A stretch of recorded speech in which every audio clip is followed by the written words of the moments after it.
మహేశ్వరం నియోజకవర్గం ఆర్కేపురం డివిజన్లోని వాసవి కాలనీలో వెలిసిన అష్టలక్ష్మి దేవాలయం 27వ బ్రహ్మోత్సవాలకు ముస్తాబైంది. ఈ రోజు దేవాలయ ప్రాంగణంలోని సమావేశ మందిరంలో బ్రహ్మోత్సవాల పోస్టర్లను ఆలయ చైర్మన్ సోమ సురేష్ ఆలయ కమిటీ సభ్యులతో కలిసి ఆవిష్కరణ చేశారు. అనంతరం ఆలయ చైర్మన్ మాట్లాడుతూ ఏప్రిల్ 21వ తేదీ నుండి 27వ తేదీ వరకు 7 రోజుల పాటు బ్రహ్మోత్సవాలు నిర్వహిస్తున్నామని తెలిపారు. ఈ బ్రహ్మోత్సవాలకు హైదరాబాద్ నగరం నుండే కాకుండా తెలుగు రాష్ట్రాల నుండి పెద్ద ఎత్తున భక్తులు వస్తారని తెలిపారు. భక్తులకు ఎలాంటి అసౌకర్యం కలగకుండా అన్ని రకాల చర్యలు తీసుకుంటున్నామని, మధ్యాహ్నం సాయంత్రం భోజన సదుపాయం, మజ్జిగ ప్యాకెట్లు, త్రాగునీటి సదుపాయం కల్పిస్తున్నట్లు తెలిపారు. ప్రతిరోజు ఆలయంలో ప్రత్యేక పూజలు, హోమాలు, సాయంత్ర సమయంలో రథోత్సవ కార్యక్రమాలు ఉంటాయని తెలిపారు.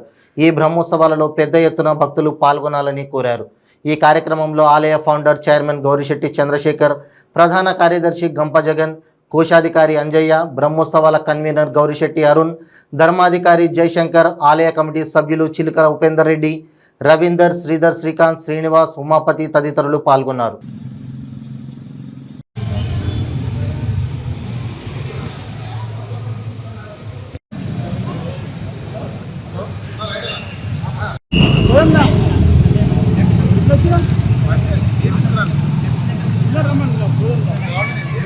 గడిచిన 2 సంవత్సరాలు బ్రహ్మోత్సవాలు విజయవంతంగా కరోనా వల్ల చేయలేకపోయినా కూడా లాస్ట్ ఇయర్ బాగా చేశాము. ఈ సంవత్సరం ఇంకా కూడా పెద్ద ఎత్తున చేయాలని పూనుకున్నాము. 1.5 నుండి 2 లక్షల వరకు పబ్లిక్ వస్తారని భావిస్తున్నాము మేము.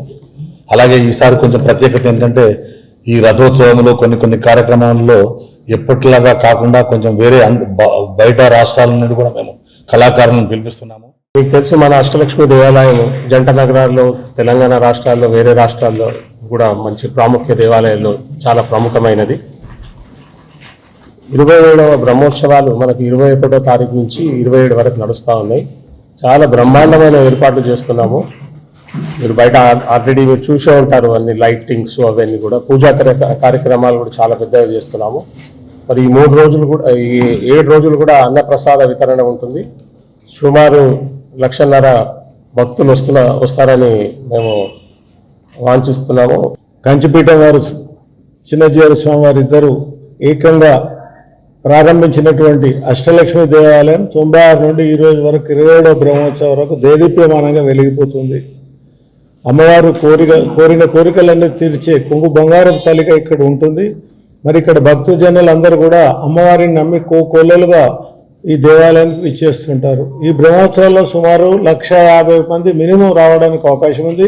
దేవాలయం కమిటీ వారు చక్కటి ఏర్పాట్లు చేశారు. నిత్యం వచ్చే భక్తులకు మధ్యాహ్నం, రాత్రికి భోజన సౌకర్యం ఏర్పాటు ప్రసాద వితరణ సౌకర్యం ఏర్పాటు చేశారు. ఉండడానికి కూడా ఎండాకాలంలో కష్టం కాకుండా బటర్ మిల్క్, మంచినీళ్ళు ఇలాంటివన్నీ కూడా ఏర్పాటు చేస్తున్నారు.